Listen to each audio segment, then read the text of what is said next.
I can't tell if I'm live or not. Somebody help me. Oh, I think I am. That's great. Let me have a look.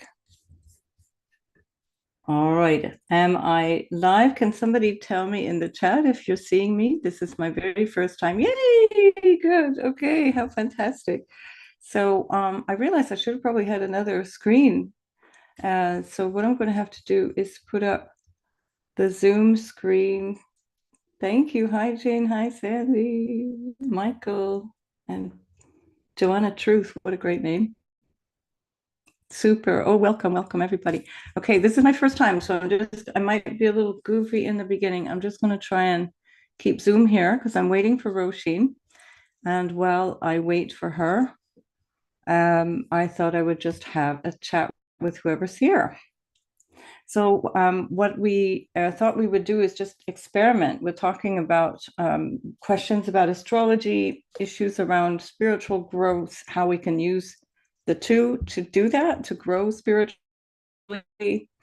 And so if you have any questions, you can jump in already in the chat and ask some questions. And otherwise, I'll just chat a little bit about what's going on today. Today we actually have the moon in what's called Pushya Nakshatra, which is Pushya means nourishing, and it's at the tail end of tropical Cancer and at the beginning of Leo.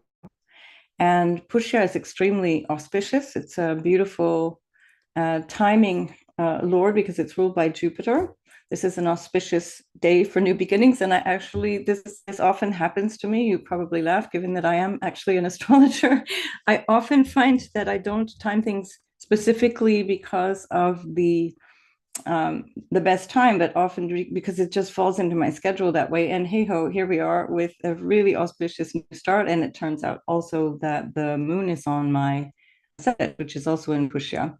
And so here we are in this auspicious new start of us streaming. Somebody's saying that they're getting a lot of in and out. I'm hoping it's you because my everything seems to be okay for me. So I'm afraid I won't be able to do anything about that either way.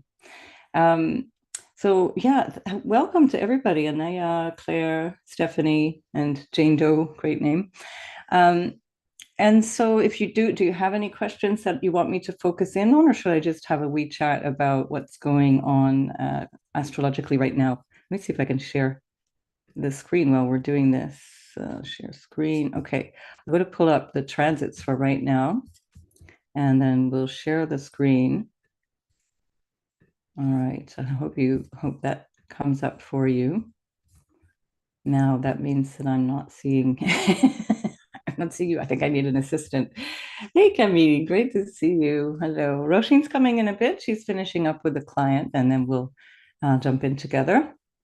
And then nice to have you here, and I'm glad you're here too. So you can see, if you can just give me a thumbs up or let me know if you see the share screen, because I really don't know whether I'm reading the signs properly. And of course, my dog is now asking to come into the room. So just give me a second. Hang on.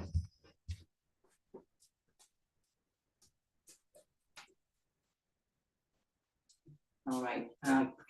So this is Meta. Meta is going to lie next to me because we're never able to be terribly far away, apparently. Yeah, love to you as well from Denia, Camille. Everything's fine. And you can see this share screen. Thank you so much. The question, how the moon in the 12th yet conjunct the ascendant manifests. Yeah, that's a good one. Excellent. I'll keep that in mind. And if I don't come around to that, remind me again. The funny noises in the background are my dog. So sorry, I swear it's not me. So let's look at the transits for this very moment. This is Greenwich Mean Time or Universal Time. So you can ignore the midheaven and ascendant. It doesn't have to apply to where you live. But this is where we find then the moon has gone. It's actually just moving out of Pushya Nakshatra now. So just literally as we're doing our session, it's moving out of Pushya. But it has been there for the last day. And so this is a really lovely auspicious chart because at the same time there was an aspect from the ruler of Pushya, from Jupiter to the moon. And that's always a good thing. You want the moon to be in a good dignity when you start something. And again, like I said, this is often very random for an astrologer. I'm really ad hoc about how I choose things, but often it works out anyway. I mean, sometimes you just have to live your life, right? The other thing that's happening is Venus and Mars are coming together today as we speak. And this is really what we initially were motivated by. And they were in opposition to this moon just a couple of hours ago. Venus and Mars were opposing, or rather, the moon was opposing Venus and Mars. And so I find that this is actually the big event sort of the week. It's building up to a very new, what you could call a new cycle or a new relationship energy. And this is something we haven't seen for 2 years. And 2 years ago, we did have a Venus Mars conjunction in Aquarius. We've had a Venus Mars conjunction also in Capricorn. I think it was maybe 3 years ago. I can't remember exactly the degree points. But last year we didn't get one. Would have been normally in Leo, but Venus, as she approached about 3 degrees of Mars, she backed away into a retrograde. Remember, she was really long in Leo last year, and so this is really the first Venus Mars new cycle that we're getting, and it's also with Pluto, and this is for me a conjunction with Pluto. They've both just come from exact conjunctions with Pluto, so a really dynamic new start for lots of things. For it doesn't have to be a romantic relationship, but of course usually that's what people are especially focusing on. But it's really great for starting business partnerships or for starting some kind of new dialogue or some kind of new adventure, if you're, especially depending on where it's happening. I think I've done videos about this that you can find that information. So it's a really lovely energy all through this week. Next week, things change a wee bit. I'll just move it day by day and we can see. Oh, and by the way, that's in a square to Jupiter. Square Venus, Mars, Jupiter is a bit lumpy because squares from Venus to Jupiter can be really great, really extravagant, really wonderful, very creative, sometimes a little over the top. Sometimes there's a little bit too much, biting off more than you can chew is one way of looking at that. But they can also be extremely dynamic in terms of new starts as well, because it brings up the energy of luck or good chance and so on. Even a square from a benefic can be a very helpful thing. Now, the tricky thing is the Mars. So the Venus Mars squaring Jupiter together will have a mixed bag of results, because Mars squared Jupiter usually creates some kind of obstacle or tension around our goals and our actions, what we want to do. Mars is really about our sense of what's important to do right now. It can also represent anger, of course, and issues of conflict. It doesn't have to, because it's, in our everyday life, it's not that we're running around sort of bashing other people's heads in. It's that we're doing things, and Mars is about how we take action. In fact, when Mars is in Aquarius, it is good in terms of the rulership of Saturn over Mars, which contains the energy of Mars and directs it, if you like. Venus and Mars start coming to a semi-sextile with Saturn, and I think semi-sextiles are really worth looking at. And so that's another restriction. So we're not getting this exuberance. Saturn is in a supportive sextile from to Jupiter as well. So I think we're getting something better out of this than what may have been the case last week, where things were a lot more touchy when Mars was closer to Pluto. The other thing I just want to point out as we go forward, and then I'll jump into your questions. And thank you for asking questions, because it helps me guide the session here. I've gone too far. We want to go towards the 28th, but actually it's happening for the few days before and after. Oh, look at that. We also get the descendant in there just for good measure. So again, you don't have to worry about the ascendant descendant. It might be different where you are. This is actually for London. If you think about it in terms of London, look at that. Just the time. Again, these are random things, people. I have to understand that sometimes things work out in a way that it's quite like an omen. It's very interesting because, of course, the seventh house here is relations. The descendant represents the person you relate to. And here we have, on that day that just happened to be the same minute of time during the day that I advanced day by day, on the 28th of February, we've got the Mercury descendant, Saturn, and Sun conjunct. So all of that is in a really interesting combination because it's a rebirth of Mercury, a rebirth of Saturn, and that's I see that as a another new cycle. It's an annual cycle, and with Saturn especially, it's interesting because in the Indian tradition, Saturn and the Sun are enemies, and whenever the Sun comes towards a planet, in that understanding of the Indian tradition, the sun absorbs the energy of the planet. It's similar to the North Node, and so it's kind of depleting the planet. And so there's this kind of process that simultaneously sort of weakens and then strengthens the planet. And so once the planet emerges on the other side, it's kind of like recharging the batteries, and you get this new cycle. And so this is coming up on a week from today, pretty much. So 6 days from now, but you can really count it from the weekend. It's definitely well in orb as of the weekend. It happens to be a couple of degrees off my sun as well, so I'll keep you posted. So this is actually something that I think is very interesting. Also, new start in terms of understanding something, making sense of.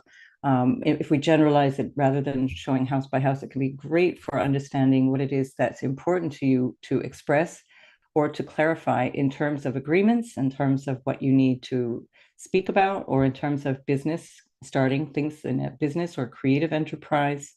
I'm doubling down on my book, for example. This is all happening in my ninth house. So I have a very full ninth house. And so all of that is my project is to finally sit down uninterruptedly for a couple of days and just write. And so perhaps you've got projects like that too, and we can have a look in the questions if there's something else. Now, all of that is in a degree of sextile to Jupiter as well. So it's not exact, but these within an orb, I take a 3-degree orb of sextile to really give it a lot of attention. And this is well within that. This is within 1 or 2 degrees of the actually, yeah, so it's more like, yeah, 1 and a bit and mostly 2 degrees of an orb, which is really pretty good for a sextile. So this is very favorable because Jupiter is ruling all of that Piscean energy there. And soon enough, we've got Venus moving in there. I'll do a separate video about that, but I just want to see your questions. So I'm going to take the screen share away and just have a look at your questions coming up. There was a question about the moon in the 12th, but conjunct the ascendant. Well, it depends which house system you're using. I tend to see, if I'm working with the whole sign house, I will see that as 2 separate houses. And therefore, I would treat it in those 2 different ways. So 12th house moon and the ascendant being in that other house.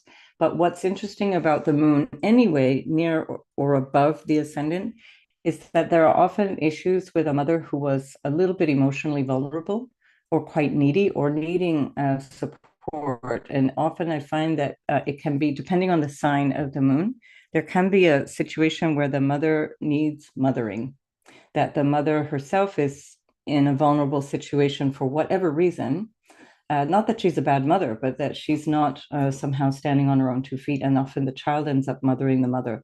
And also that does represent a very moody person. So anytime the sun is near the moon rather, is near the ascendant, you feel very intensely. And so you tend to express really intensely as well.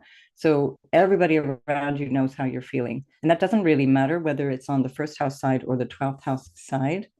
But if it is in 2 separate houses and it's overlapping, but it's a conjunction by degree, then you definitely want to blend in the 2 different meanings of the signs as well. But let me know if you relate to any of those things that I've just said, and I can clarify if needed.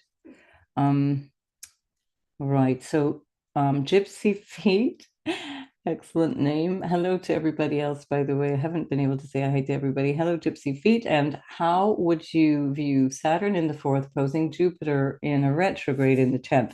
So I can't answer a really specific question like that with any great wisdom, simply because I need to see the whole chart, because we need to see rulership.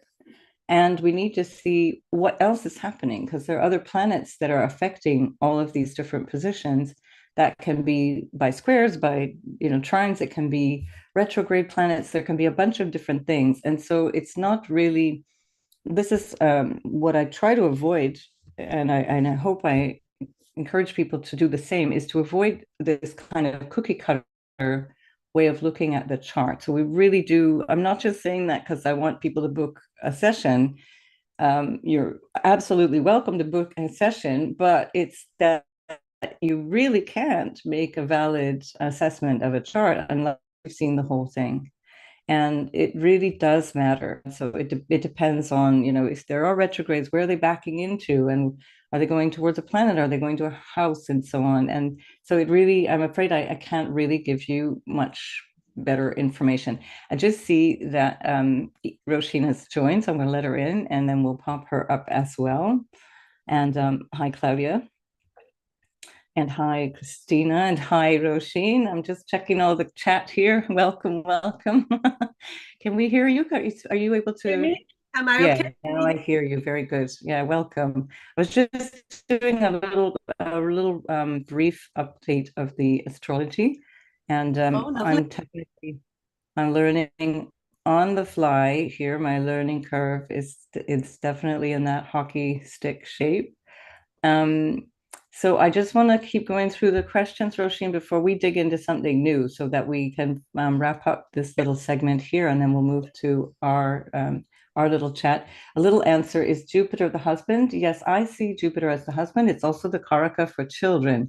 So Jupiter represents uh, a number of things, actually. It represents a number of different houses. It represents abundance. It represents gains and things that are fortuitous, things that expand. Think of pregnancy and children, that it's expanding the family, literally expanding the body of the mother. So yes, Jupiter is the husband for a woman's chart, and for a men's chart, it's Venus. The moon represents older women, the feminine energy in terms of nourishment. Venus is the feminine energy in terms of relational energy, and then the older woman would be seen by the moon. But you don't want to, in terms of straightforward relationships, stick with Jupiter and Venus. And I have Jupiter in the 12th house in Cancer. Jupiter in Cancer is lovely. It usually suggests that there is has been good support coming from the family. That doesn't mean that there hasn't been issues in the family. There can be many. Jupiter in the 12th can represent some bigger losses as well, losses around the family. But very spiritual as well, very good for spiritual growth. Aries rising. I'm not looking forward to this weekend with the full moon on my Virgo moon. Oh no, that can be great because the full moon on your moon can really open up to realizations about how you see yourself and how you feel about things. So use everything as a lesson. Um, Nothing is coming at you. None of this astrology is not happening from the outside to you. We're all blended in. It's like one big bowl of soup, and we're just meeting different aspects of ourselves. So don't worry about that. Use that. So anytime you have anything, what you might describe as challenging, or that you're worried about, turn the issue around and say, what can I learn from this? I'll be curious, and what can I learn from that? I would say that's, for me, that's the best use of astrology. Um, oh, the questions are coming. Ascendant, I can feel Saturn everywhere I turn. Yeah, hang in there, Sandy. It'll get better. Saturn's great. Saturn helps us because without Saturn, we have nothing to bounce up against, and we do need that. It's a good reference to know where things need improving or where we have our limits.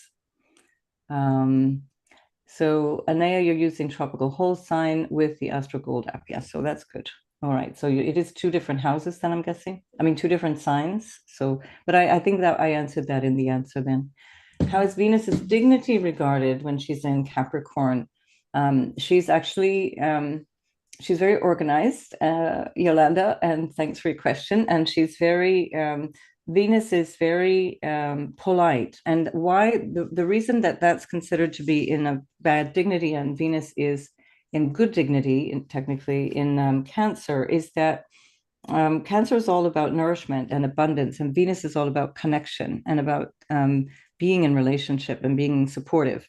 And in Capricorn, it's about getting down to brass tacks, and it's about doing important things, and it's ruled by Saturn. And so there's a certain, rigidness, like a stiffness, a politeness that's not bad at all. And many times you have planets that are so-called in poor dignity, but they create some fantastic benefits.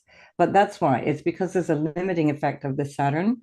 But Venus in Capricorn is extreme, like probably Miss Manners was a Venus in Capricorn because it's like she knows her P's and Q's, she knows the cutlery to use on the table, she knows which wine to serve with the fish and all the rest of it. Um, so Bridget, thanks for coming in. Fly.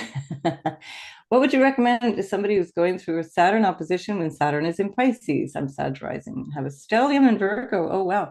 So your stellium in Virgo is going to get a bit of a sorting out. You'll like that because Virgo likes things to be sorted out. With Saturn in opposition, we tend to have some kind of obstacle or restriction in terms of the things that the planets represent. So it's some kind of obstacle to perhaps your sense of what your career is about with the sun, or what your sense of purpose or your identity is, and so on. Um, so I can't give a really specific reading on that, but it will be, you can expect that to be thinking in terms of like a teacher or a coach that's standing opposite you and saying, do this a little differently, or do it a little bit longer or better or whatever.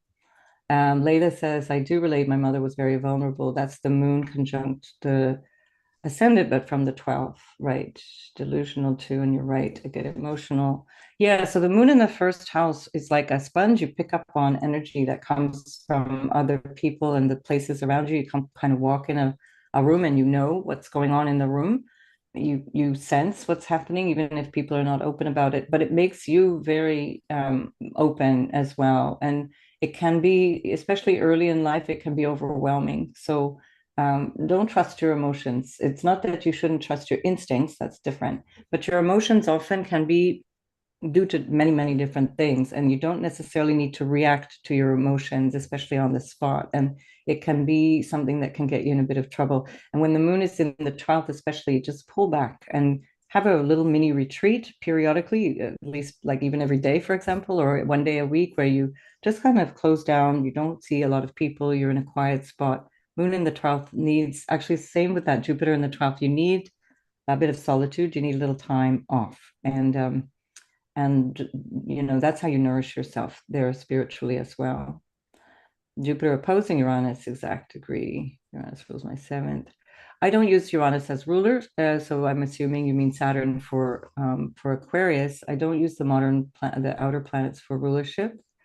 Never figured out who I should marry. Yeah, well, yeah, if you've so Jupiter's opposing Uranus, that means Uranus is in Scorpio. Yeah, so that would be something that sometimes even people have questions around their sexuality or around their sexual preferences with Uranus and Scorpio. Very good for spiritual growth, though, for psychic and other things. Vedic placements matter. So here's a good opportunity to clarify something.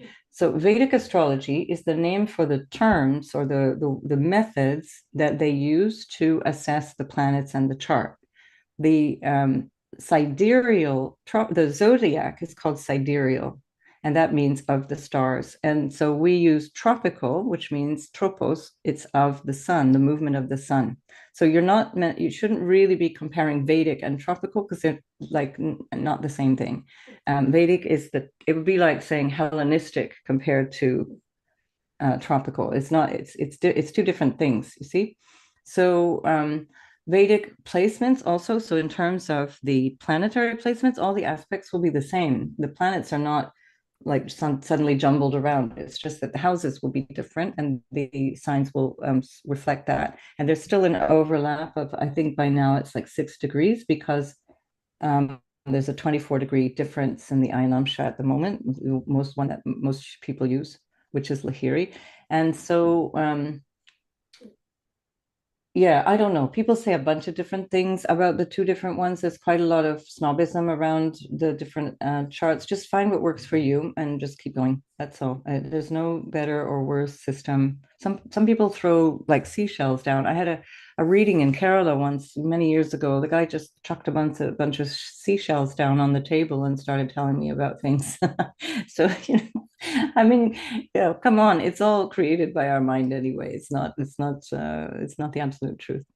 Didn't quite understand the recent Mars rising in Capricorn. What is the rising of Mars? So Mars has a cycle that is related to the ecliptic path. It's about the relationship to the sun. And so Mars will sometimes descend beneath the horizon and it will rise up. And usually that rising is coinciding with it meeting the sun as well at some point. It'll depend on the sign that's rising. And yeah, and that's part of the Mars cycle. So the Mars cycle is about, and same thing happens with Venus. All planets will descend, except for the sun and moon, which do it every day, but all planets will descend and rise. It's kind of, if you think about it, like the sunrise and so-called sunrise and moonrise, Mars isn't going anywhere. It's just that we can't see it in the sky. So it goes below the horizon. You can see it on apps like ephemeris and things like that. Full moon in Virgo, 5 degrees. Oh my gosh, we're getting so many questions. Maybe I'll just fly through these because I want to chat with Roisin, who's patiently sitting here with us. Full moon, 5 degrees. Please have a look at my video on the Virgo moon, and that will be a better way for you to understand that moon. Anaya says Jupiter in Pisces in 11th. Sorry, I'm not doing personal charts, so it's just too many questions. I'd prefer a question that everybody can learn from. How can I relearn from the Placidus to whole house system? I think the best way, and what I did was I put them side by side, and I just kept seeing what was giving me a clear result. And then if it's a question of getting jumbled around, then just always look at the sign of the planet rather than looking at the number or the house number, because Placidus can be really far out of whack. And in fact, one of the reasons I changed, and I think I mentioned this I did a video about those the house differences.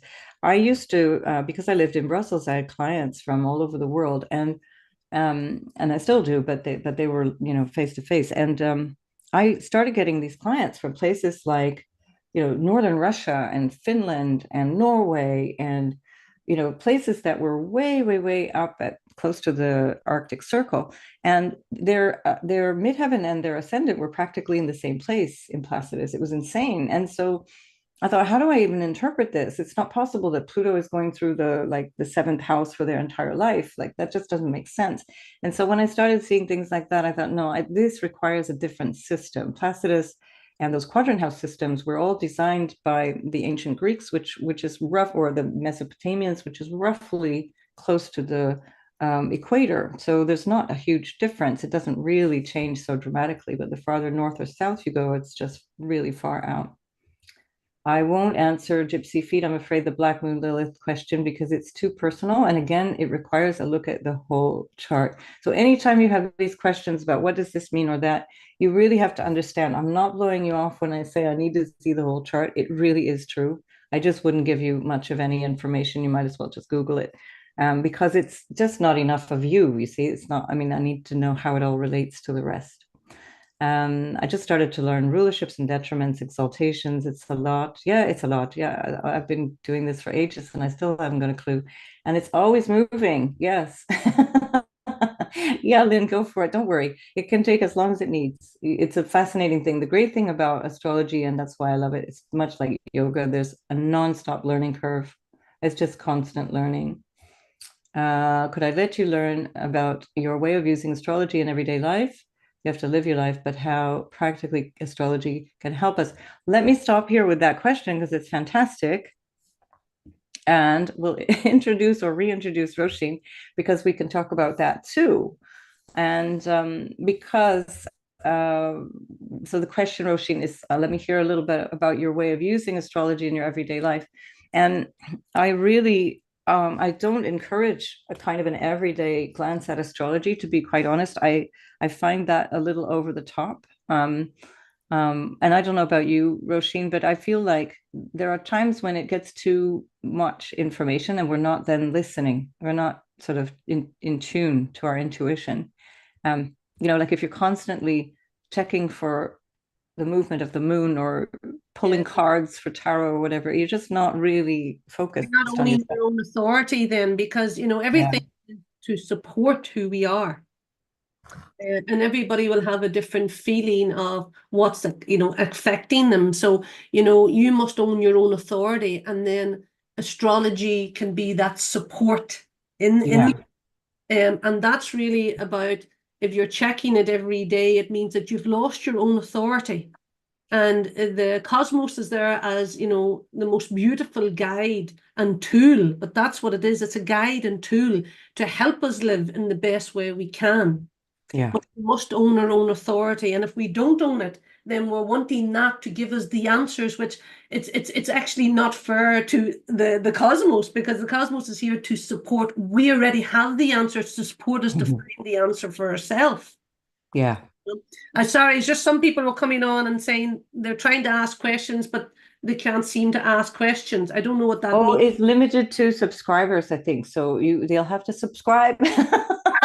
Hit that like button, subscribe, give me a thumbs up. Like Yeah. button, subscribe, everybody. Just do it. That's This is what that's a shows me little about me with this media. sorry to Because them. I'm not a I'm media sorry person. to no, it's also just to keep people a little in check because otherwise you can get kind of people from Oh, all over YouTube, and you just want to kind of right. know who you're dealing with. This is this is intelligence of the media. You have to Yeah, like and subscribe, so now they'll know they have to like and subscribe to yeah, the channel. So yeah, it, and of course we'll be here long enough they can ask their question then yeah, once of they're a course it can. subscriber. That's really about authority. It's really to own the authority of what you come in to do or be, and everything helps you. The astrology has that whole really mystical mystery, as I call it, and scientific, to help us to become that better person, that greater person. Yeah, But yeah, we are the exactly. answer we seek. We have the answer, and that's 100%. that answer, doesn't it, Susan? Yeah, yeah. And that's it. And it's like what I like to remind people is that we're not separate from any of this. No. It's really important. And you were saying about your own authority. Like if we always have this idea that there's an outer authority, in a way we haven't quite matured. We're still waiting for our parents to help us out, or we're still, psychologically, we're waiting for daddy or mommy to show up. And we're just transposing that onto Venus or Jupiter or whatever. And so we have to understand at a certain point we really aren't separate from anything. And so the energy is moving through us as us, and we're just responding to what's available and what's coming up. And so there's never fear it, and never be optimistic to the extent that you think something fabulous is going to happen next Tuesday at 9 because Jupiter's conjunct my moon or something. It's just Jupiter's conjunct your moon. You might have a lovely lift, and depends on your chart, depends on a million other things. Are you sitting on your couch waiting, or are you actually out there doing something about it? Yeah, it's So it's actually, really important to, yeah, yeah, to get engaged in your life, more engage in your important life. than checking your Can be like astrology. the petrol, can't it? The fuel, Yeah, what fuels you. So if you know where an aspect is in your chart, and it's positive, then that can fuel you when you go to do something, because you get that support, just like that yeah, angelic exactly. support, as I said, to know that. And when something's not going your way, and you can see maybe the planet isn't at a good aspect for you, that doesn't mean it still won't work out for you. It means you can draw from another part of your Yeah. being and say, Exactly. And often those difficult aspects are actually the ones that get you moving and that get change to oh, happen and real success. And, I have a couple of so-called debilitated planets in my chart, and they're actually the way I earn my living. And they are the things that have brought me the most success. So you have to understand the debilitation creates more effort, it creates more focus, more intention. It's not like, oh, there, I might as well give up. There's a bunch of different things. That's why asking a question about a specific placement might give a really distorted answer, because we need to see how the whole chart works together. It's all the same pot of and stew. go deeper. Yeah, go deeper into yourself. I think if anybody that's listening realizes that they are the gift, they Yeah, are the gift. There's no one that knows better about you than you. That's really it. And Yeah. you're meant to use these tools to help you find more about you, not to judge you, but to help you find more about you and how you can work with you better as this archetype, Yeah. in that Yeah. way. Um, And also that archetype will be different depending on whether you're relating to your mother or your children or your husband or your dog or whatever. Your archetypes are multiple and we fall into different sort of ways of being because we're not fixed. We're always in a constant way of relating. And that's like the Venus Mars conjunction today in Aquarius is kind of like how are we relating to society? Venus Mars in Aquarius is really about relating to the collective, relating to other people, relating to our future as well. How are we relating to how we're organizing ourselves in the future? Is it in or out of balance? And so these are things that you can kind of apply in all different circumstances. In some charts, for example, you have a what might be considered a debilitated, I don't know, Jupiter, like mine, for example. I have Jupiter in Gemini, and in the 12th house. I answered that question for that other person based on partly on my personal experience, and that is really great for some things and really not that great for others. Mercury ruled Jupiter can also have problems with money. Like I'm terrible with money. And I've lost a fortune as well because I was so naive and got cheated out of a ton of money. And so these things can happen. That's Jupiter 12th house. It depends on the bunch of different factors. And then Jupiter and Mercury 12th house is like I can talk all day and all night about spiritual things or about things that are more mystical or about things that have personal transformative capabilities that we can work with, that we can uplift people with. It all depends what are you using it for, Yeah, like and if you look that, everyone has lessons that they come in to live. yes, So saying about, you losing that money, but that was also a part of a lesson that you had to yeah, live. You know, yeah, it's not only because Jupiter was, it's also this lesson that you come in to live, and to see how you would transform it, which you really have yeah, transformed it, and what you learned in that. So it's bringing the power back to the lesson that you picked, exactly. Yeah, and yeah, you have to make peace with the lessons, and then bring those lessons back out into the world to share them with other people yeah, that experience these lessons and think it's a personal thing, as exactly. Yeah, yeah. And I knew it was karmic, so I was able to digest it really quickly, which is where my Pisces stellium is a great help. At other times, my Pisces stellium is a obstacle. yeah, but it It helped depends. you that way, didn't I just want to say a quick hello to everybody who's there, and I just wanted to also read out this one comment that people may not have seen. Where did I see that comment? Was it Jane? Yeah, Jane Doe says astrology is like having a cheat sheet on life. I like that one. Very good. And yeah, thanks. And so, Satya, I'm not going to speak about Pluto because I would need to see the chart. So I think that's what you might mean in terms of the question. I'll just double check. So, hey, Sherry, yeah, I think it's kind of fun as well as I got over the worry about whether I would even be seen or which screen I was supposed to be looking at. It's all working out. And Kenmi, thank you so much. I'm so glad you're here. You always give me such a boost. And Linda, nice to have you too. Yods, how to integrate them, parents. So what I might do is do a separate talk on different things like those aspects because it'll take us in a big tangent, and I think we'll just focus on more the using astrology and how we can grow with that. Big eclipse for sure coming over the US, Mexico, part of Canada, part of Central America. So big eclipse for sure in April on the 8th. So you'll be feeling it all really coming up quickly because there's an eclipse on the 25th of February. And even though solar eclipses are the bigger ones that people are usually more motivated by, especially in the general public or amongst astronomers, for example, or eclipse fanatics, they are not necessarily more powerful than lunar eclipses. Lunar eclipses are very powerful for people, particularly if it affects your chart directly. So don't discount that 25th of March one. It's already building in the weeks ahead.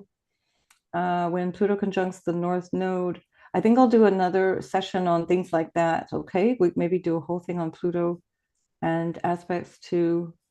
You can see how many people are asking you that are really interested there, Susan, that could really help them. Yeah, for sure. I would be delighted to do more like this. It's just a more of a question of time.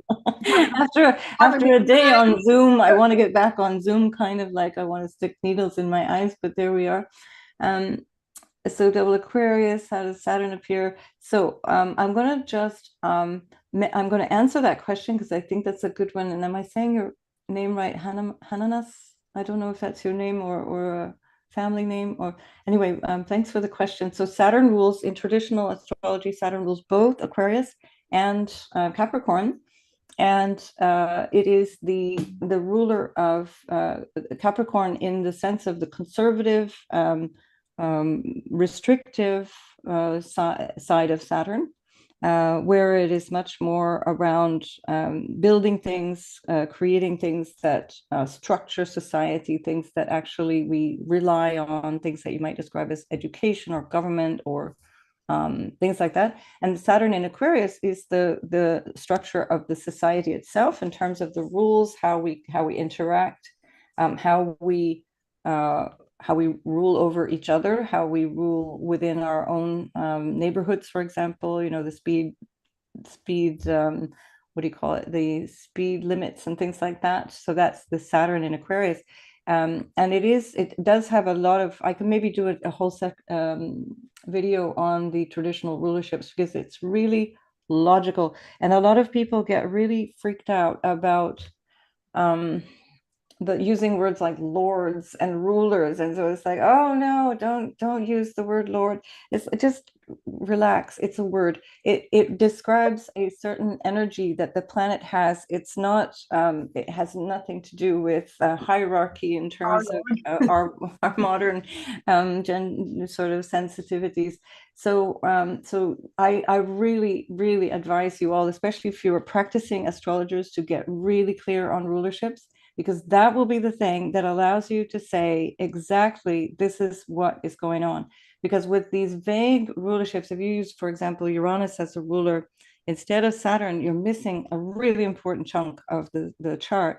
It ditto for Pluto for Scorpio or Neptune for Pisces. You can get what I would consider to be additional information, but those are non-personal planets, those outer planets that give us more of a collective energy. And the collective starts in Capricorn. So Capricorn, Aquarius, and Pisces are all collective signs. But it doesn't have anything directly to do with the rulerships, you see. So that's a bit of an answer, but I think it's a good thing to go deeper into. So according to Vedic, and I'm going to again repeat what I said above, it's sidereal. So the sidereal zodiac, your Virgo sun, and so tropical, you are Libra. Yeah, so that would be, there's a difference of 24 degrees today. So when I was born in the 60s, for example, mid 60s, the difference was kind of 23. It's a really slow precession of the constellations of the equinox. So it's about a degree every, well, I don't know, like 50 years or something. It's really slow. There, I've told you my age.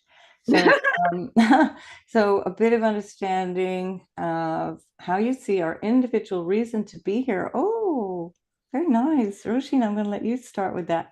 So a bit of understanding how you see our individual reason to be here on the education planet, asks Sonia. How do you see it? Jump Is in.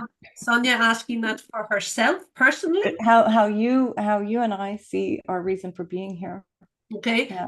My reason for being here is to No, bring. not yours personally. Why are we here? Why? I think if I'm understanding, yeah, our collective, like ourselves as individuals. Why do you think we're even here on this planet?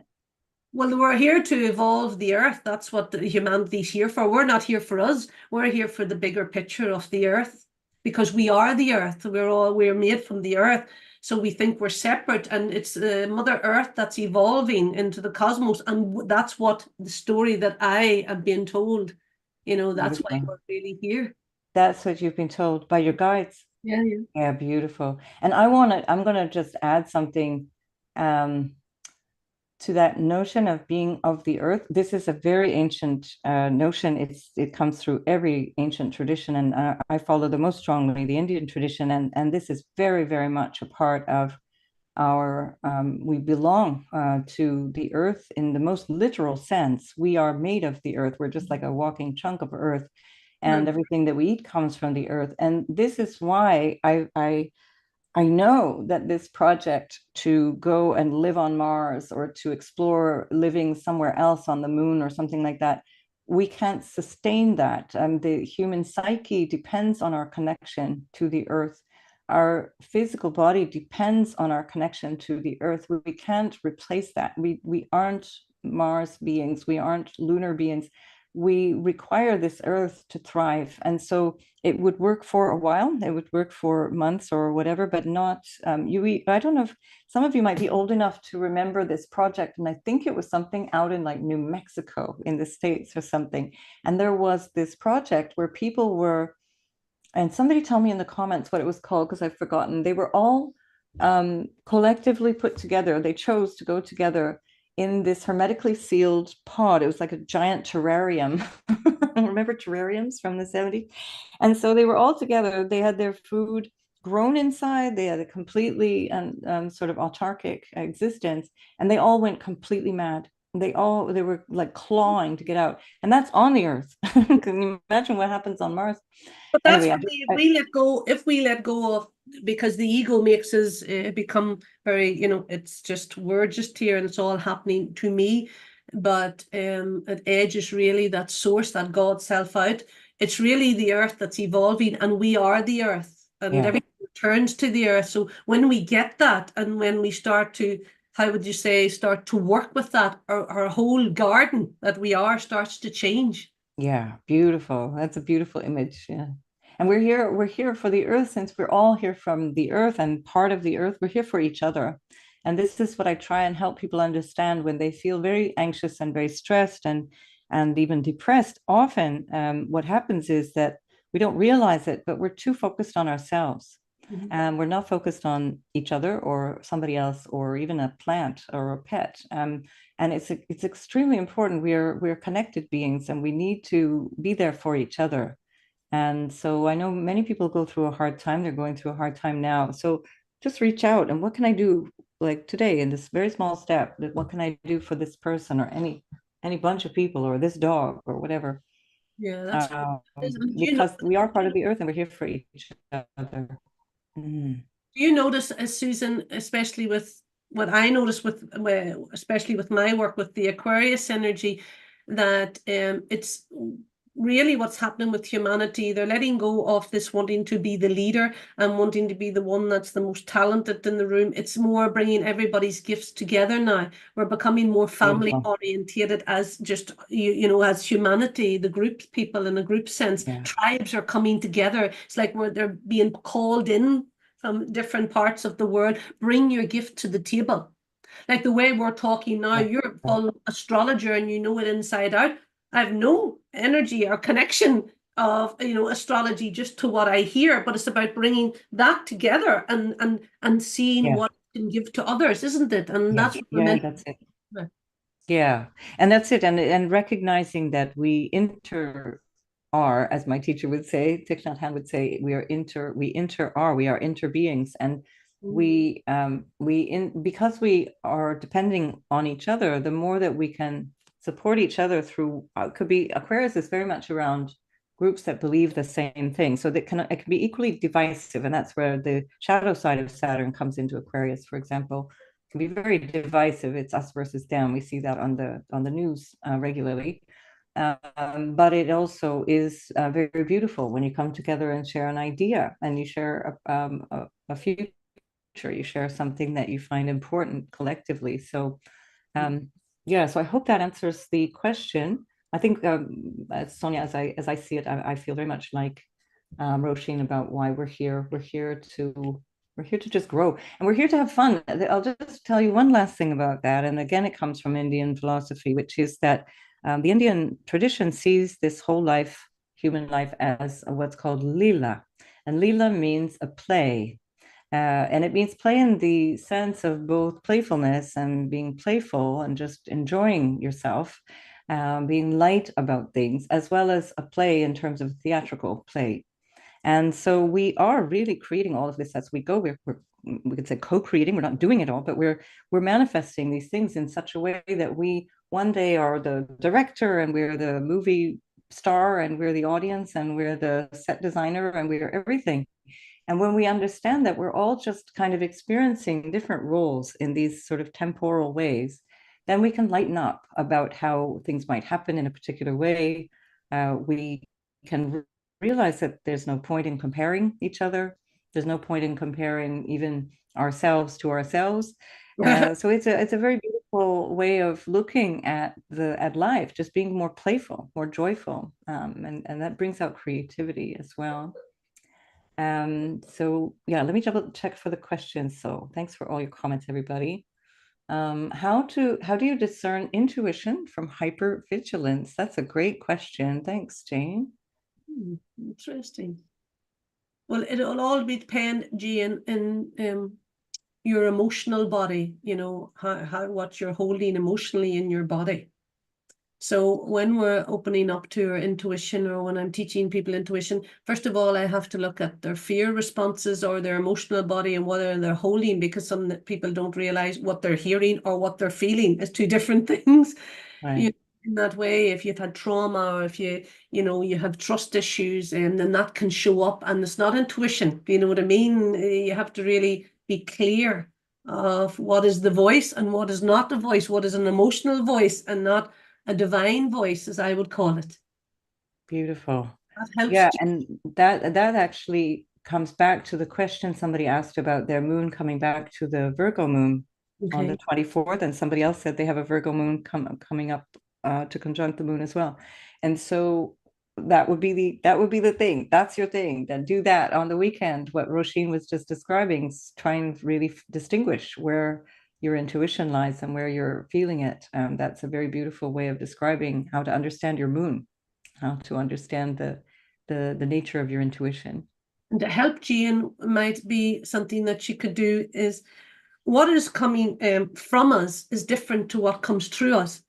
So if you asked yourself a question or three questions, Jane, that you want something to happen, then you see what comes, from you, the answer yourself, and then allow what comes through you. There's two different ways you can get the energy in and the answers in. If that sounds, I don't know if that sounds too complicated to people, but I always say to someone, I'm giving you a question, the answer. And I says, no, you are telling me that that's coming from you. I says, now I want to give you the question again, and what actually comes through you. It's a different energy. And if Jane can get the difference there, she'll start to understand better, Right. So to do that, what are you suggesting people feel more, maybe there's more interoception, more feeling in the body? Yeah, if you can do it with, someone like a friend that you know, or something like that, and let them ask you three questions and you answer them, and then let them ask you again and say, I let it come through me now. You give your being the authority to give you a deeper aspect of the answer. It's totally different. We don't realize that we're the ones that should be really asking ourselves this essence to give us the answers. The essence within us has the answers. Yeah. But we don't ask. We're asking out here. Yeah, exactly. Yeah. And even when people think about God, they look up, and I say, why are you looking up? Here, it's here. You are this expression of God. Just say, I would like to know more about who I am. I want you to bring the people into my life that will show me the right people. You really asked it. Yeah. Yeah. Nice, nice. That Yeah, makes I have definitely had experiences where I knew the answer, like viscerally, I knew the answer. And then my mind kicked in and said, don't do that, do this. You want this, remember, you want that thing. And that's kind of the ego, I think, coming in and saying, don't you remember that was your thing? And every single time that happens to me, it went pear-shaped really, really bad. So and then that definitely. happens, then it limits us, because say for example, if I was actually talking to a customer today, lovely, and if you want something, well, your limited mind will know, well, I have to get it this way, I have to do this A, B, and C to get it. I said, no, you don't. I says, you have to get out of A, B, and C and let this happen in a new way and let the essence bring it to you. And when you really can step into that, then you can see the magic of who you are, because it really will materialize. And if you don't know how to do that, well, then you need to become clearer to understand who you are to make those Right. things happen. Yeah, yeah, that would be, for example, I 100% believe that that is exactly how things function for all of us. Mhm. However, I also want to add to that what we were saying earlier. Maybe you didn't catch it oh, I think you did catch it as you jumped in. I that is one reason not to pull tarot cards all the time and not to check your astrology all the time. Because even though it feels like you're getting some kind of spiritual intuition or spiritual hit, it's still on the level of mind. And so you want to just be in your body and be connected to what you're feeling. You know, the feeling nature doesn't come entirely super easy to everybody, but it can be felt by everybody. So it's a question. Some people are just more open in terms of how they feel, and but it's all there. We all have it. So that's I great. was I was a tarot reader for many, many years, 20 years ago. Yeah, And you know what happened was a lot of people then became very um depending on it, yeah, uh, and I was told by Spirit to stop it because it mm, wasn't, how would I say, giving people their power. I was nearly mm, taking their power as if they needed me, which wasn't right. yeah, And then I didn't like that feeling, because I thought, how can I help people if they feel they need me? Well, really, it's them that has the power. And when we pull out a card, then if we're in a bad space, then your energy is a part of that answer. And if that energy is not in a good space, you may not get the right answer, because we are the power that makes yeah, it come yeah. to us. Yeah, that's it. And especially, yeah, if you're pulling the cards out of anxiety or fear or whatever, it just doesn't work, does it? Yeah. Yep, in the right Oh, place. yeah, yeah. Okay, I want to come through some of the questions again because I think they're fantastic questions. Um, yeah, thanks, Jane. That was a really good one. And what is it? Obia, I love that answer, Roisin. I think that was from before about how to use astrology. And I've studied astrology for 20 plus years, and I'm coming to that understanding now. So I think that was also what we were just talking about. Somebody thought something was funny, so that's good. We're entertaining as well. That's good.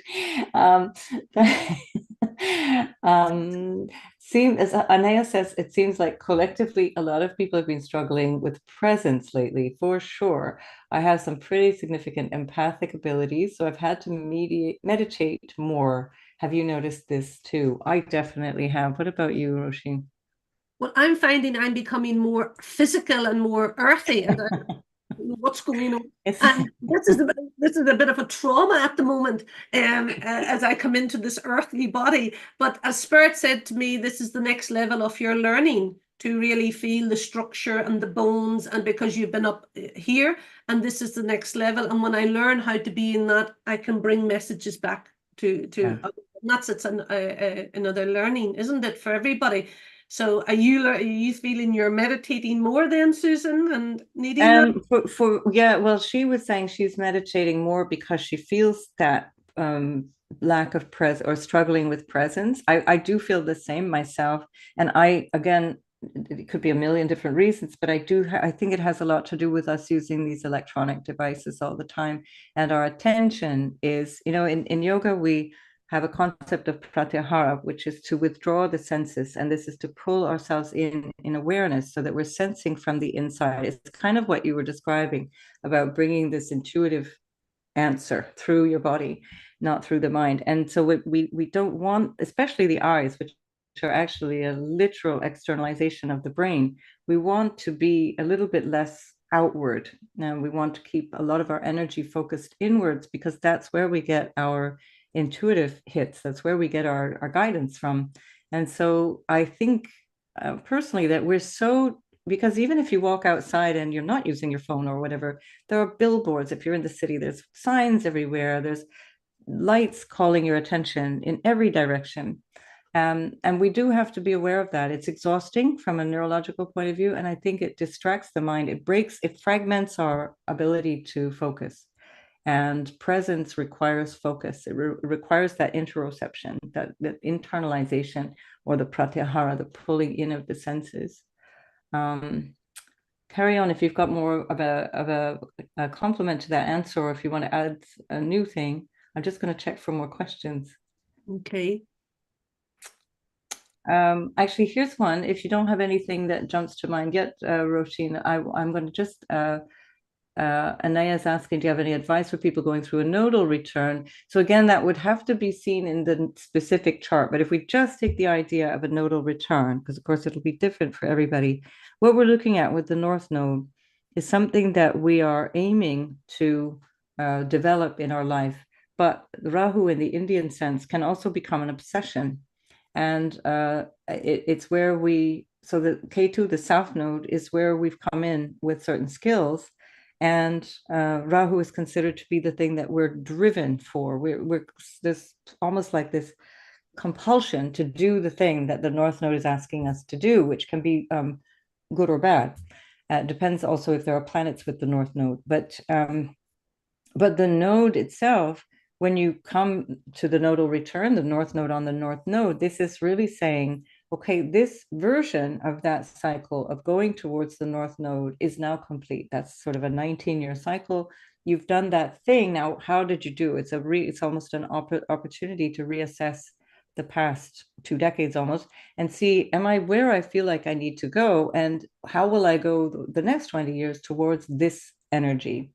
At the time of the nodal return, it can feel like it becomes really intense, that whole desire, or there's a lot going on about it. It can feel frustrating because often the North Node is the thing that we don't feel comfortable with, that we feel like we're ill-equipped to deal with, or sometimes we even feel unworthy to receive it.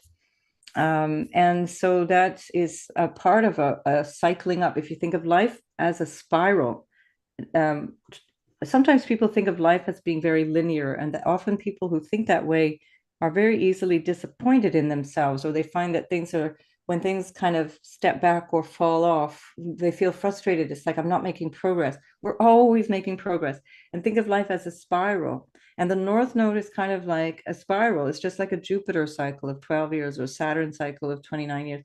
And as you're spiraling, there are points in the spiral where things kind of don't really make sense, but it's not like you're falling behind. You're just not moving in this direction. You're just deviating, or you've misunderstood something that needs to be re-examined. But the spiraling is always in a progression. It's never regressing. So the only time that you can think that you're wasting time or losing, chunks of your life, or you made a huge mistake, it's just such a waste, is when you're not recognizing that it was all anyway to teach you something, that there's no like gold, there's no pot of gold.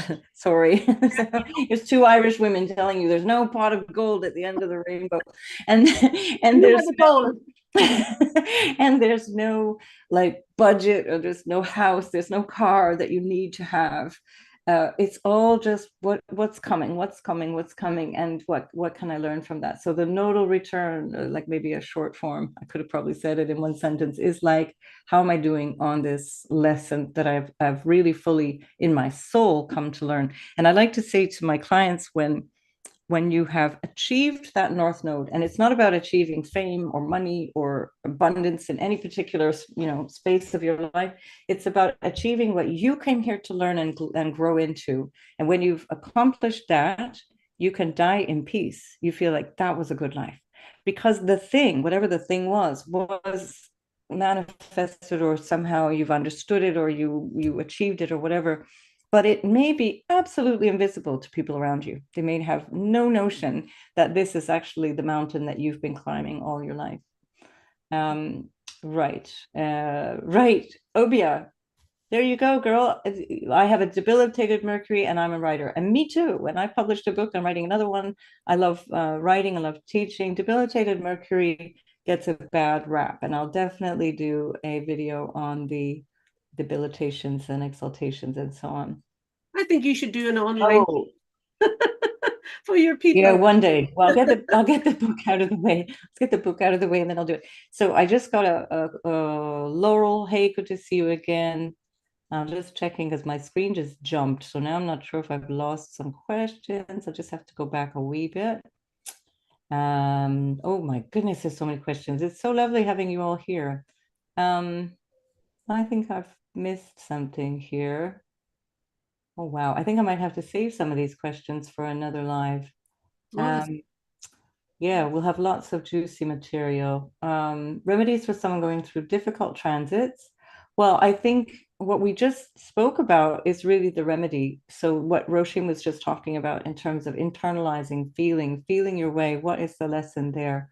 Um, and I don't really prescribe, I don't subscribe, let's say, to this Indian traditional but modern way of doing remedies, meaning you have to buy a jewel or you have to go and do this or that. Some of them are excellent because they require discipline. Feeding animals, for example, is about being more generous, more humble. Feeding poor people, feeding a sadhu, this kind of thing. These are also Indian remedies. Those are things that bring us in connection, but going out and buying a ring, not so much. Um, I'm sorry to interrupt. I think yeah. the remedy for that question that person is saying is that there is some judgment there on the self that needs to go. I'm feeling just let just Oh, super. Yeah, because the Saturn is on the moon. I think you hit the nail on the head there, Roisin. So you see how Roisin works? She gets these messages. So, um, don't be too hard on yourself. You're too hard on yourself. You learned that as a child. Let that go. You're more than that. yeah, there you go. Saturn is sitting on my natal moon and transiting Pluto is squaring my natal Pluto. It's a big transformation, but I think Roisin hit the nail on the head there. I think it's Girly Sunday. Great name. Um, so there you go. That's it. And I see that as also to a certain extent a maturation process. It's Pluto square Pluto is always about growing up, and anything Saturn moon, it's all about growing up. It's about maturing of emotions. And Julie Woolley says, so glad you've introduced us to Roisin. And she lives just up the coast from you. There you Oh, go. I'm trying to see me, Jimmy. Yeah. Yeah. And so, Christina, yeah, sorry, I won't answer personal chart questions because it's just too much. It becomes really overwhelming and it's not going to help anybody really. Roisin, can I ask how astrology helps you with your spiritual gift, or does it even? What do you think?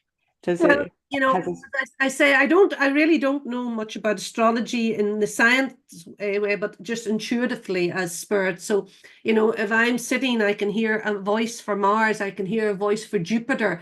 So it's my interpretation of that, and that's the journey that I have had with just the planets. But you wouldn't find it in a book, if you know what I mean. It's just comes directly in that way to me.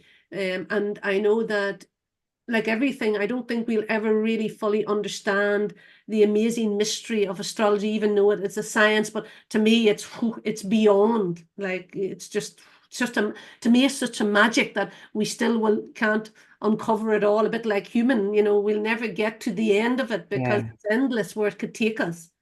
And that's brilliant that you say that because that's kind of the message of the North Node. It's kind of the Rahu message, which is that we're just constantly expanding into something else. And then we go away, then we come back and we're expanding into something else. And we just keep growing and expanding. And the whole chart is part of our way of growing and expanding. And so it's a never-ending story. Just You know, on and on and on and on. to play One damn and thing after another. what did they say? You get rid of one thing, and somebody else knocks on the door to bring you another one. And Yeah. I used to say to Spirit all the time, "Oh, is that the best you can do?" And it's about having a journey that you're being looked after. And I think this is what's wrong. We don't realize we are connected more maybe to the parents that has brought us in, which I believe are only our guardians. I feel we're a part of a big family, a total sacred family, and I have that communication that someone's looking after me. That's what I feel. And that's Yeah. what I feel. And I feel if people can really allow themselves to let this higher power look after them and these tools come in to help them, I think that's a lovely journey to start. Yeah, You know, it's for an sure. exciting too. Yeah, that's it. We want to think of ourselves less dense and solid and separate, and we want to think of ourselves in terms of how we expand to everything, how we energetically expand throughout all things. And it doesn't mean you have to go out and sort of, give yourself to a crowd. It means that you just have to recognize that, especially when you feel something bumping up against another person, it's something that you're ignoring or disliking about yourself. And it's not about the other person. It's just all coming back through them, coming back to you. You know, it's like everybody that's on tonight with us tonight, we're all the same. Yeah, You know, we're all women, men together, talking together and learning from each other's energy. Me and you may be talking, but everybody's essence and energy is a very big part of what's being transformed as we talk. And exactly. that's the beauty, as that weaving. The sacred net that we're all a part of, and we all have a gift to bring into it. Yeah, And I just think everybody doesn't realize how special they are. And that's not an ego special. That's a divine special, how special each and every soul is. And to yeah, uncover that, whatever we have to do to uncover our specialness, we need to do that. exactly. Keep Yeah. searching. And that's it. If you really, really think about it, if you just really sit back and think about it, it's an absolute miracle we're alive. The chances of us being here are something insane, like something like 437 trillion to one chance that you're actually born and walking this earth. And as Thich Nhat Hanh used to say, the miracle is not walking on water. The miracle is that we're walking on this earth and we're all looking for something better. Are you kidding me? How cool is this? The next breath is your miracle. You're not doing that. Something wants us to stay alive. So if there's something that's beating your heart and bringing you this next breath, it's because you're meant to be here, or something's supporting your very being. So, I It mean, is how much better do you want it? sorry, Susan. No, I was just saying, how much better than that can it get, really? So, Yeah, if people can imagine, it's bringing heaven to earth. So it's mm, heavenly body into your earthly body. It's not about going up into heaven. It's about bringing heaven into earth. very nice. You Yeah, know, and and everybody has that. Everybody is that, and that's what we're really, really doing. yeah, very, And we're very all good. trying to find our way in whatever way, you know. Let me scan a couple more questions. Sonia asks or mentions a good point here, which is that in a way, astrology can give us other perspectives of our situations as well, 100%. To Mhm. see that our horrible, in brackets, in quotation marks, horrible situations might be a great blessing by using it for growth and insights. Exactly that. It's exactly that. So yeah, that's it. Beautiful. Kathy, I won't answer that question. It's just not enough information to give you any valid answer.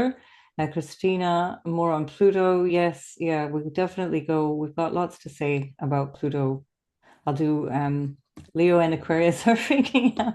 You know that doesn't Yeah, happen. bless my so it happens in cycles like this. Last year I was getting nothing but Taurus and Scorpio. The year before it was all Cancer and Capricorn, and now it's all Leo and Aquarius, all my clients. You Right. see that everybody then comes in the same type of energy. Very much. Oh, for sure. Because this is a generational thing as well, but it's also sign based. You see a lot of depending on the rising sign, particularly the sun sign. Yeah, it comes in clusters like that. It's quite funny. And it even comes to the point where like yesterday I almost was like, did I make a mistake here? I had three clients who were born within 3 days of each other in the same month, same year. It was crazy. I was just like, Brilliant. okay, I had to re-verify my birth data 3 times. So, yeah. So, yeah, Christina, hang in there. Saturn opposing your Virgo stellium. It's not the most comfortable place, but I promise you, you'll emerge with a very clear sense of yourself. Mhm. Laurel, nice to see you again. I don't think I've read this yet. It'd be great if you did a session on rulerships. Great, I will do. Using charts to apply the rules. Okay. Use a refresh for sure. Yeah. And we'll look at maybe some famous people so you can see it in action because it really does make a lot of sense. Recommend books for learning astrology. Yeah, absolutely. I can, but I can never remember the titles. Stephen, I did a lot of studying with Stephen Forrest way back in the day, and he has a nice one that is called Inner Sky, and that's a kind of a basic book. Um, there's also, oh gosh, what is it? Is it Palmer's Astrology or oh dear, I better put it in. I'll put it in the community comment. There's a community section on my channel, and that's where I post some comments. So I'll put it there because it's actually quite good. It's a really good basic, easy to read astrology book for somebody who's kind of starting from scratch or really wants to know the basics. Sherry says, not to brag, but my chart is getting hit with major vocational uprising energy. Being that I am 60 and self-employed, I'm so hopeful. Well, there you go. You see, that's the great thing about all these transits is that as we age and as we go towards, our more mature years, and after the second Saturn return, we tend to have a very clear sense of what we'll waste our time on, what we won't waste our time on, what we'll focus on, what we won't focus on, what we're ready to sacrifice, what we're not ready to sacrifice. And so it gets really, really clear. And then when the transits come, even if it's difficult transits, we know exactly what to do. You just have this sense of, yeah, this is where I'm going with that. The wisdom has been Um, learned. yeah. So Gail, I did not say we'll do chart readings. I won't do chart readings live. I think you might have heard half of the sentence. I won't do chart readings live because it just becomes an absolute mosh pit. So I won't do that. Can we have more Roisin for sure? Spiritual input to astrology. What have you got for us, Roisin? You know, it's Hit interesting. us with some insights. Someone said to me, could you write a book? And I said, it's impossible because I need people to ask me questions for me to Yeah, ignite. I wait, somebody says a question and then an answer comes true. yeah. And Well, that's let's see if I can think of a question sort of extrapolating from that, where it would be like if you're using astrology, what would be, say, the best use of astrology if you're looking to develop yourself spiritually? How could we say it like that? If you want to spiritually grow and discover more of yourself, what would be the best way to use astrology? I don't know if that's an easy to answer question. well, I would first of all, I would focus on Jupiter. Where is Jupiter? That's what I would Yeah, say. But I don't know why I'm saying that, but maybe you'll understand that. Spirit is saying Jupiter is a big key uh, yeah. to help. I don't know why that is at the It's very absolutely true. It's absolutely the significator of Jupiter is our religious or spiritual belief. It's what we have faith in. yeah. So Yeah, they're saying that, and it's and all like wisdom. Jupiter's the umbrella, like this Mm, that connects everything in some way. That's what I'm right, right. so the Uh, very that yeah. energy, and I think I must live it very well without knowing it. Yeah, but that's it. You get it. You just bypass all of the hours of blood, sweat, and tears that the rest of us have to put in to learn these things. Yeah, but don't worry, it gets So, me on another part of my life where I have to do the work. right. There's no getting out of suffering, Um, lady. that's it, actually. Yeah, Aurobindo said that. She said nobody gets to heaven without going through hell first. That's Sri Aurobindo said that. Of course, he was being a bit sort of facetious, but it's kind of true. Sonia says, we are the earth, we are the nature we have to heal. We all have to do a bit of it right now, indeed. Yeah. And Linda, thank you. You answered my question about what that dome was called. It was called the Biosphere in Tucson. So that was in Arizona. It was a self-enclosed structure that failed, didn't it? Just. And so that would be the same basic thing going on Mars. And it's now an educational site. I hope they talk about why it's not a good idea. Coming out of the pandemic, says Ellie, the best blessing has been seeing the contrast between locked down isolation and being with others. How beautiful. And all that entails. I learned so much from this contrast. Yeah, absolutely. That's beautiful. I'm finding more and more people are really awake to that, to this the recognition that we just really need each other physically Yeah. close.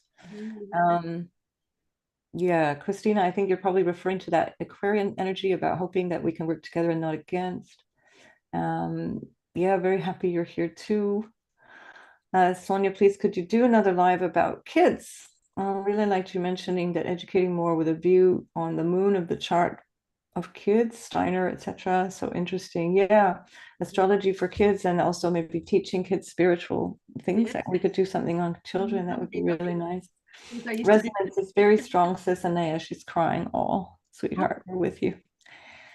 oh, And as Indigenous people say, we have a role in the hoop of life, like every other form of life. As the youngest of all species, we have forgotten. That's beautiful. That's very beautiful. lovely. Sonia, thanks for being here. Yeah, this will definitely go to YouTube. I think it goes automatically to YouTube and it goes in the live category. So you won't find it under the videos. It goes under a separate category, but it's there. So thanks for being here. Interbeings, yeah, that's what because my teacher was Vietnamese, so sometimes he came up with words that were really perfect, but they weren't technically English words, if you know what I mean. So interbeing was his way of translating the dependent arising concept of Buddhism, the fact that we are here because the other is there. You know, that's the Ubuntu kind of quality. I am here because you are here. Um, yeah, hypervigilance versus fear. Laurel loved that question and understanding the nature of our intuition. So, Laurel, you may not know that Roisin will do a course. Can you remind us the dates? It's in March on online I'm going to do course. an online course the 30th, is it the 20th of March maybe? And it's just going to be an online course for 6 weeks and tuning in to different energies and how I work and teaching people or supporting people to, to work that way. And also then in June, we're going to have a retreat with astrology and the clearing of how I work together. We're going to bring it together in Ireland here in the Trinity as well, just to bring so much more together. It's so, isn't it, this Yeah, togetherness of showing the qualities of when we come together, it's so much richer. yeah, yeah. And also, I think we can heal then this rift that is really being kind of sown by media and politics and so on. We can, as we come, the more we come together and the more we just do that in our normal day-to-day lives, then the more that heals all of this tearing apart based on ideology, based on thinking. We Uh, don't realize, but we have been really, used and programmed not to reach yeah, out to each other, because when I in my daily life, no matter where I am, I'm always talking. If it's a shop or whatever, I'm always bringing people in just for the conversation to let energy flow. And it's amazing how timid people are and yeah, also how afraid they are when you. And I think, what has happened here? Come on, we need to really fight for ourselves here. Come back. yeah, yeah. And you know, it's a bad day when the Irish stop talking to each other, that's for sure.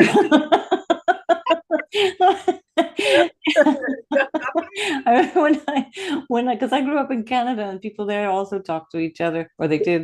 And Yeah. in Ireland, they just stand waiting for a street light to change and they'll already kick up a conversation. And in Belgium, I moved to Brussels years and years ago, and I remember, just having a little chat with the cashier she kind of looked at me like I was some kind of lunatic. So I realized that's just not what they do. So it was really a shock because I just never imagined that you wouldn't just kind of throw a Yeah, few just words walk. around.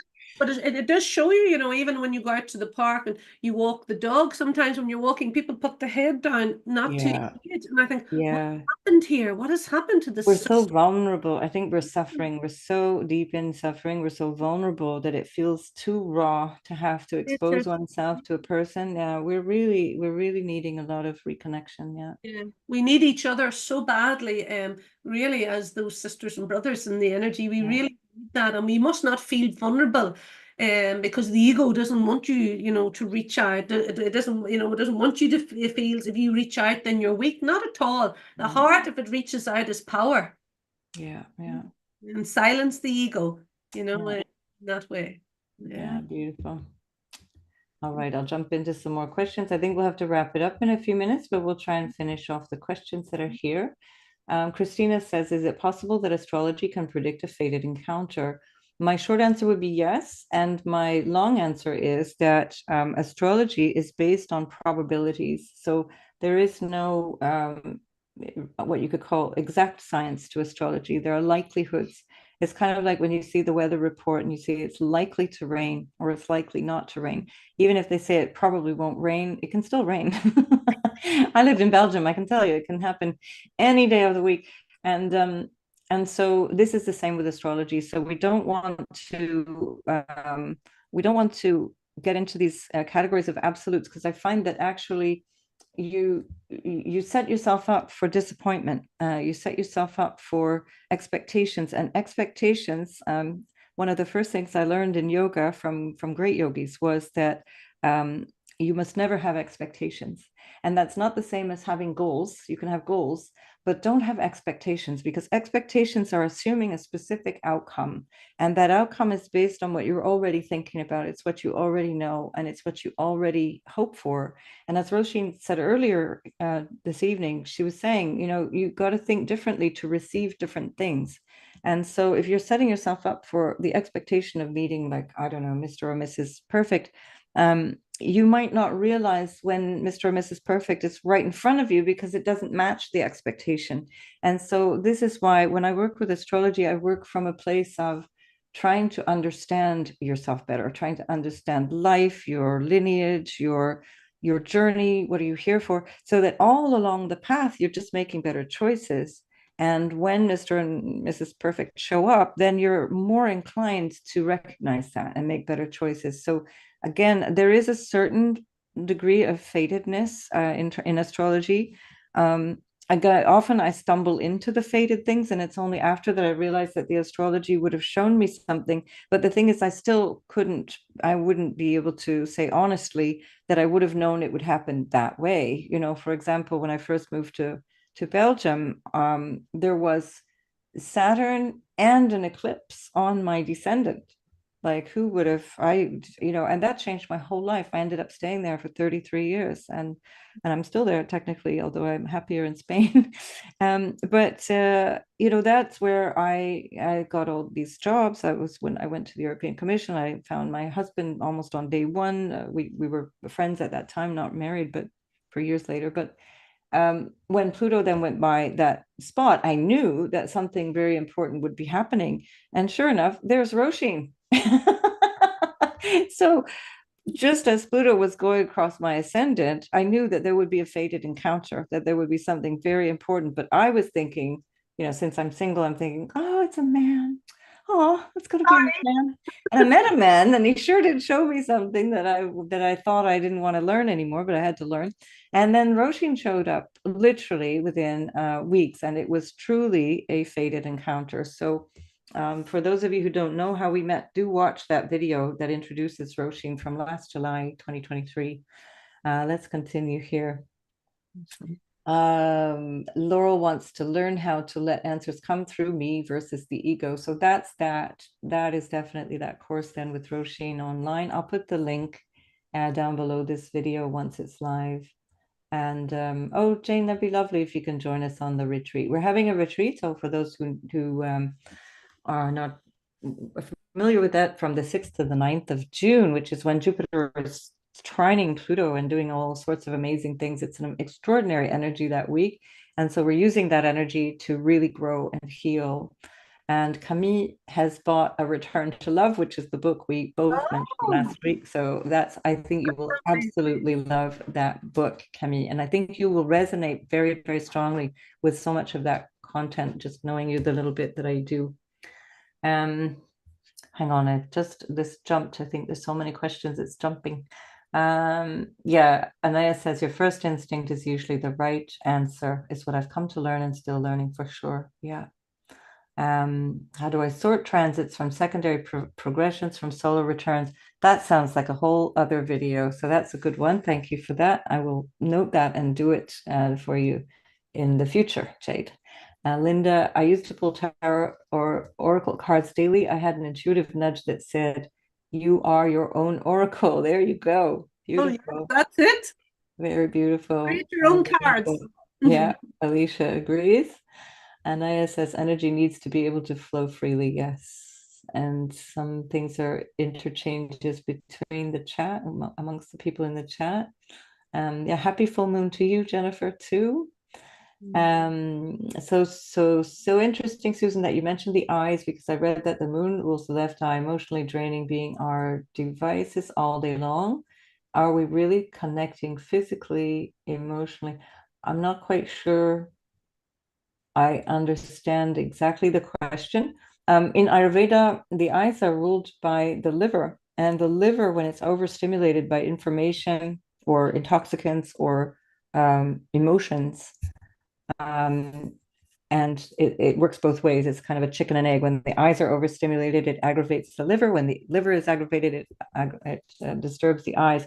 And so that's an overload. It's a system overload because the eyes externalize the brain. They're the only part of the brain that we can see without cutting ourselves open. And there is in astrology different houses and different planets that represent the eyes. Maybe I should do a video on that too. Um, Anaya says it's been very intense, releasing a lot, very good. A lot of weight is being lifted. Wonderful.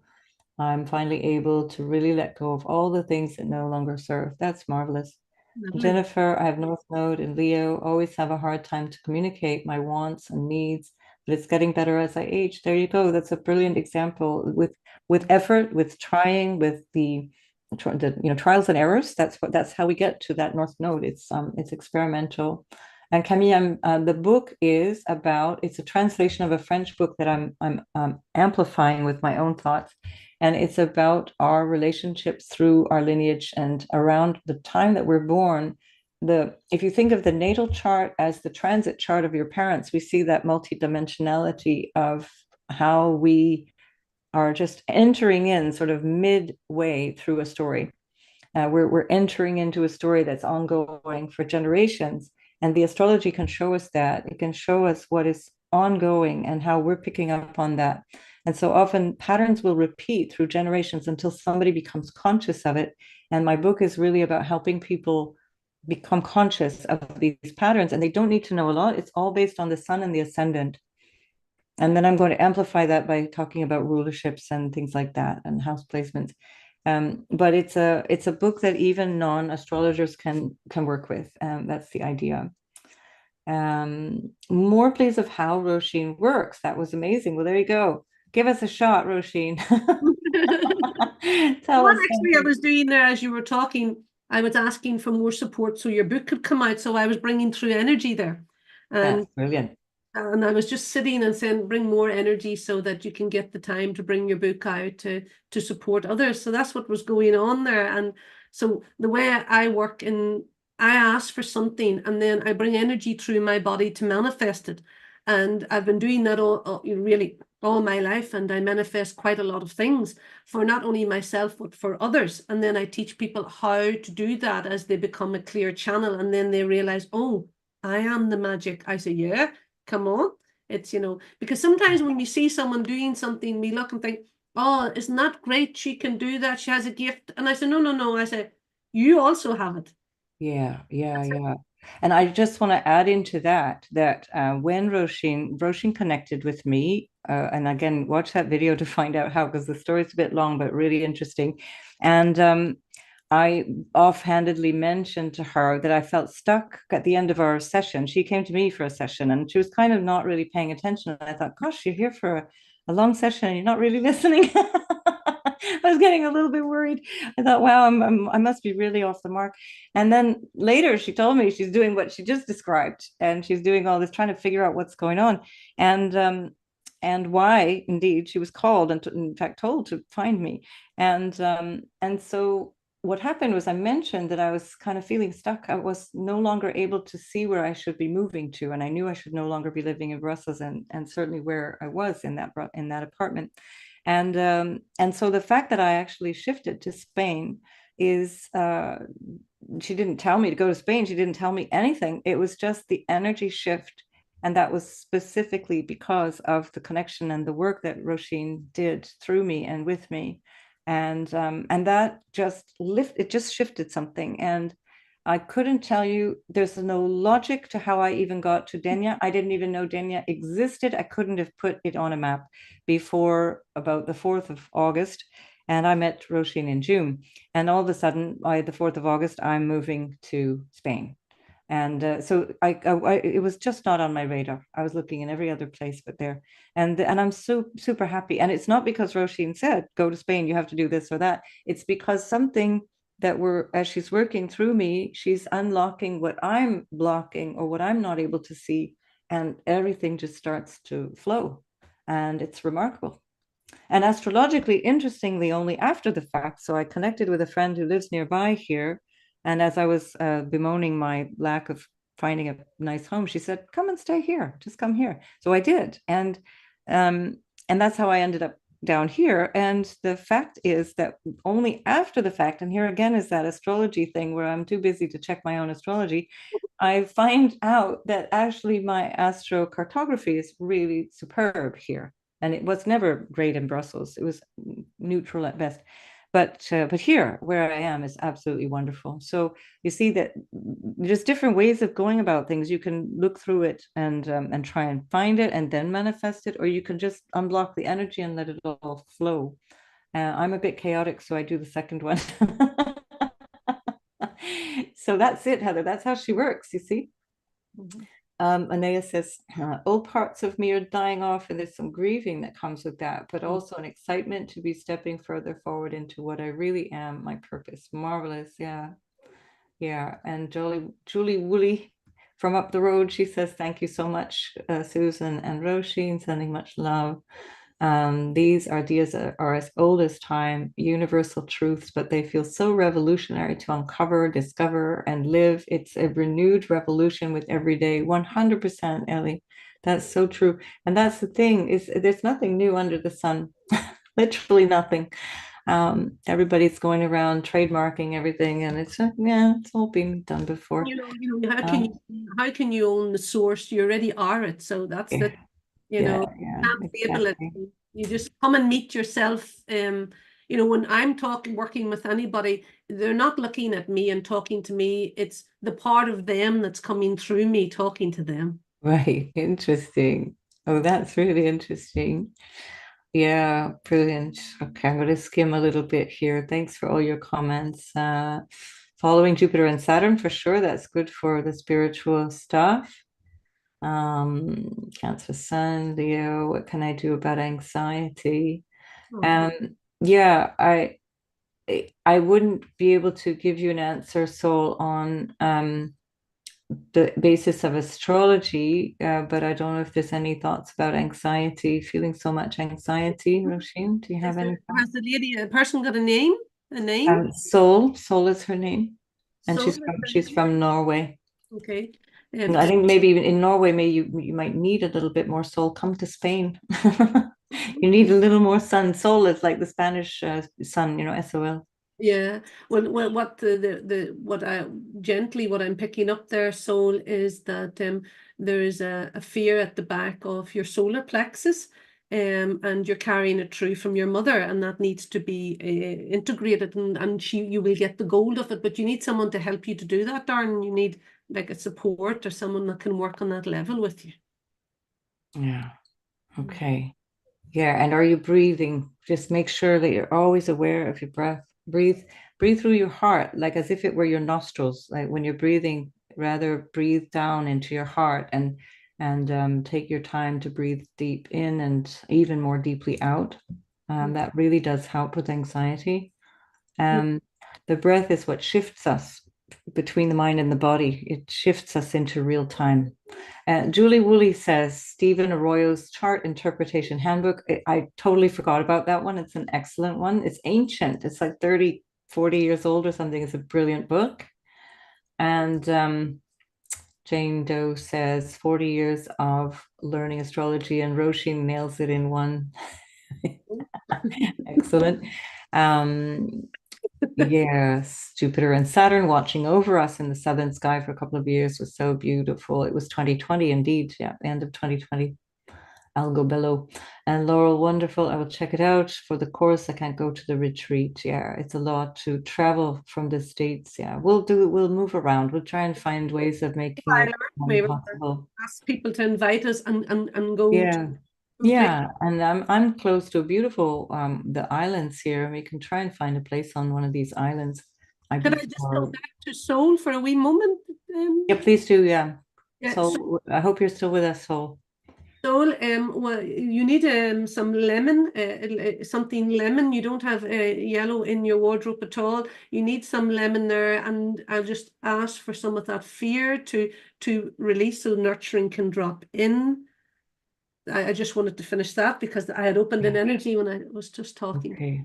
Yeah. Okay, good. I hope she's still with us and she'll get that. Mm. Um, yeah, thank you, Roisin. And somebody, I've just skipped over that. Terry is asking, how do you tell the difference between intuitive messages and imagination? Mm. Mm. You have to test them out, Shireen. So, for example, we can procrastinate for a very long time, and I've learned that a lot because I always have to double check that I'm getting the right information, for whoever is asking. So I have different ways of checking. I asked for signs if I'm, correct. I say I need a sign really now, and I need someone to say a special word, and you wouldn't believe it, but the person will say the word, and I say, "Oh no, thank you," but they don't know I've asked that word. So I say within my, you really need to be clearer here. I'm quite direct with God. I say, no, no, no, you better tell me clear. I'm not giving the message. So I have a real relationship like that because I built on it. So, and I shout out quite loudly in the room. I say, you need to tell me clearer here. I want to give this message.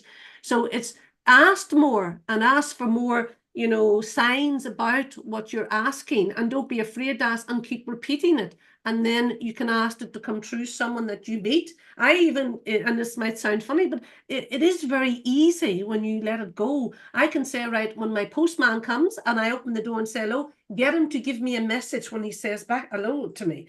And I use the persons that are coming to me to get my answers. And that's what it is. That's what we're here for. And Yeah, it's like your the guy who was the electrician, was it, who was installing your internet cables or something, that he came in and said exactly what you needed to hear as he walked in the door. he said, Uh, would you like me to get the devil out of your internet? And I just looked at him. I thought, little does he know what I do, But I'll give you a very small example how it works with me. So at the centre here at Trinity, I was clearing out rubbish, and I was telling one of the ladies today, and I said to Spirit, these bins are too hard for me to pull down the lane because we've quite a long country lane down Trinity Centre. And I said, if I could have bags and I could put them in the car, special bags. In that moment, my Amazon man drove up to give me a delivery. And he opened the window, handed the delivery out, and then he looked at me, and Spirit kept saying, keep looking at him. And I was looking, I said, are you having a nice day? And I thought, I'll just keep looking. And then he said, oh, I have something else for you. And I thought, what do you mean you've something else for me? He got into the back of his van, lifted all the bags, threw all the parcels out, and give me 4 waterproof bags with handles and zips. And he says, you need them. And he drove away and he left them on. Now, unknowns to him, he wasn't actually aware of what he was doing. The you divine, probably got the man fired, Roisin. well, he went out and he probably thought, what did I do there? But I've been with you when things like that have happened. I've witnessed it. It's Yeah, crazy. I mean, and you have to it's just kind not of a keep negative. laughing. It's God Yeah. saying, I can support you for what you need. He can get other bags, but I didn't know these bags existed now. Yeah, I love it. All right, I think we're going to have to wrap up in a couple of minutes. And thank you so much, Jane Doe, for asking for the thumbs up. I'm really bad at that kind of thing. So thanks for everybody giving us a thumbs up if you would. Apparently, that's really good for people finding us. And thanks for mentioning that. And so the 29th degree, that's a whole other thing. I won't go down that. But somebody who has a really um, every major planet at the 29th degree. That's a beauty. There's a lot to go into that, and I'll cover it in a separate thing. Could Roisin give us all a boost so we could all manifest what we need to see happen? Maybe a quick manifestation session, guided meditation at the end of this stream. That'd be a lovely way to end. And if you have the chance, that was Bridget. There's Bridget asking for that. Oh, There you go. that's it. And I don't know if everybody's aware of Bridget. It's a very important Oh, saint in Ireland. Mm. If you have the chance, I would love to understand more about the 29th degree. Yeah. Okay, we'll do a separate thing on that because it's quite a rich topic. And Roisin, yeah, Linda, thank you for mentioning that. Roisin hosts a weekly meditation online, which is hugely informative and supportive and a beautiful way to get that connection. Yeah, for sure. That what Bridget is asking for, she's doing, in fact, in that weekly meditation. And Jennifer says Saturn, Sun, Mercury in my dewdrop. Is it? Yeah. Oh my gosh, that's going to be quite the day. It'd be interesting to see what happens around that time. Think of these big conjunction moments, Jennifer, as big seeding moments. And yeah, Roisin, thanks for sharing examples of manifesting. Beautiful. Lots of thanks here. And I think that's the end. I think people have gone off to the rest of their lives because we've been here for so long, nattering on like two old ladies. All right. So yeah, do you have any closing remarks? And we'll end it on them. Well, on that. Would you like to just do a really wee meditation or just a guided maybe sort of invocation or something like that that we can leave on? Yeah, we can do that. So if everyone just wants to take a breath, and I just ask to take a breath and to just enter the heart space in the spiritual heart, and just to allow yourself to rest for a moment, just for a moment, okay? And to give thanks for who you are and who you're becoming. Okay. And I'm going to place the word trust, because trust actually means to receive universal support. So I ask for everyone that has listened tonight that they can open up to receive universal support totally, as it comes through everyone they meet, through the radio, through the media, through the postman, through the bread man, through the shop assistant, wherever, that you hear the droplets of grace in the next 3 days, and coming with this lovely Virgo moon, that something is made clear to you, about how special you are as this being.